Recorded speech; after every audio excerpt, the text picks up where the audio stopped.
بسم الله، السلام عليكم. النهارده ان شاء الله هنعمل فراخ بانيه بمقادير بسيطه جدا وفي وقت سريع جدا.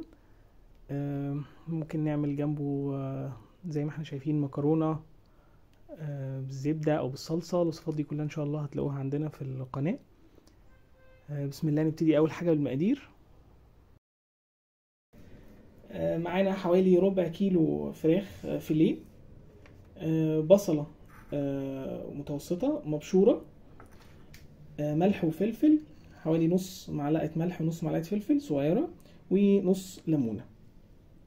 واخر حاجة معانا اختياري رشة كاري، لو متوفرة بنحطها، بتدي لون لطيف. هنشوفه مع بعض ان شاء الله. نروح للخطوات. اول حاجة نحط البصلة،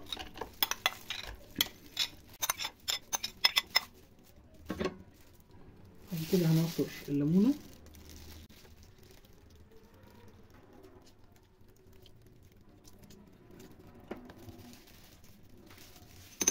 بعد كده هنحط التوابل، الملح والفلفل،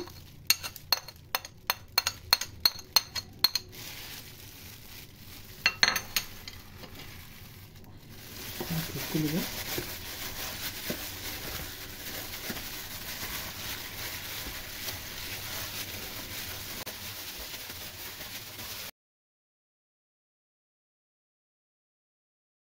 كده الخليط كله جاهز عشان نحط فيه الفراخ.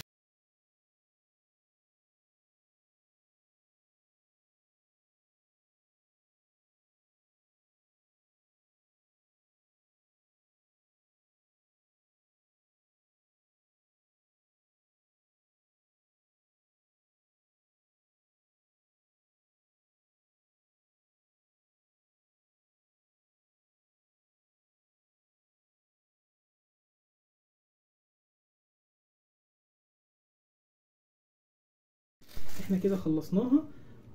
ممكن لو انتوا حابين ممكن نحط عليها رشة كاري خفيفة خالص لو متوفر بالنسبة لكم. لو مش موجود خلاص مش هيفرق كتير، بس هو هيدي لون ظريف بعد كده.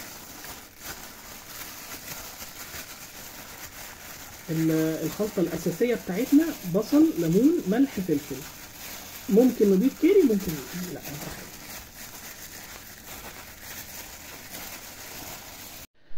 ادي كده الفليه بعد ما اتبل، بنحطه في التلاجة. طبعا كل ما حطيناه في التلاجة اكتر كل ما كان احسن. يعني ممكن نحطه 12 ساعة في التلاجة، يعني نحطه بالليل ونجيبه الصبح نبتدي نشتغل بيه ونقليه. لكن اقل حاجة خالص، اقل حاجة على الاطلاق، عشان لو انت عايز تعمله في نفس اليوم يبقى ساعتين، مش اقل من كده. احنا كده خرجنا الفراخ الفيليه بتاعتنا بالتتبيلة. قعدت ساعتين في التلاجة، واتفقنا ان دي اقل حاجة ممكن نحطها في التلاجة. هنبتدي دلوقتي نحطها في البيض والبقسماط. احنا معانا بيضة هنضربها بقسماط لحد ملو الطبق دوت. التوابل الملح والفلفل كمية قليلة، هنحتاج بس ربع معلقة ملح وفلفل، لان احنا لسه حاطين ملح وفلفل في التتبيلة الاولانية. نحط الملح والفلفل،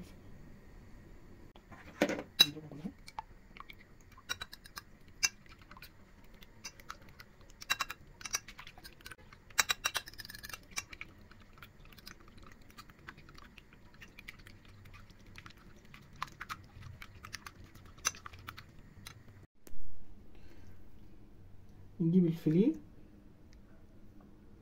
نحطه الاول في البيض، وبعد كده نحطه في البقسماط المطحون، ونخليه يشرب كويس قوي البقسماط من الناحيتين.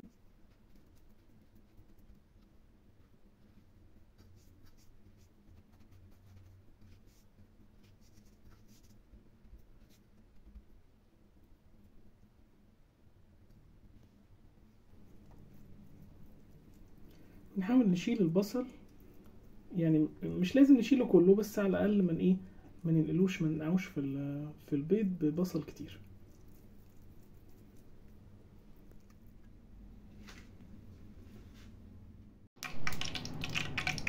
الزيت بتاعنا سخن خلاص، هنحط فيها الفراخ.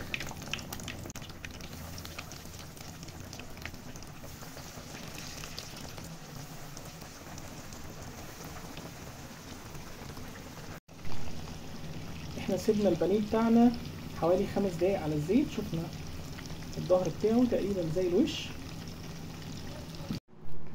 ادي البانيه طلعناه من الزيت. احنا محتاجناش ان احنا نقلبه وهو محطوط على الزيت، هو احتاج تقريبا حوالي 5 دقايق. محتاجناش نقلبه لان احنا كنا حاطينه في كميه زيت كبيره. لو الزيت مش مغطيه او لو الزيت قليل يبقى ساعتها لازم تحتاج تقلبه، لكن لو الزيت مغطيه من الناحيتين خلاص مش لازم. بتسيبه حوالي 5 دقايق على نار متوسطه وبناكله بالهنا والشفا. احنا ممكن نعمل جنبه مكرونه. انا عملت مكرونه بالزبده، ممكن تبقى يعني أكلة هايلة. ممكن مكرونة بالصلصة. ألف هنا.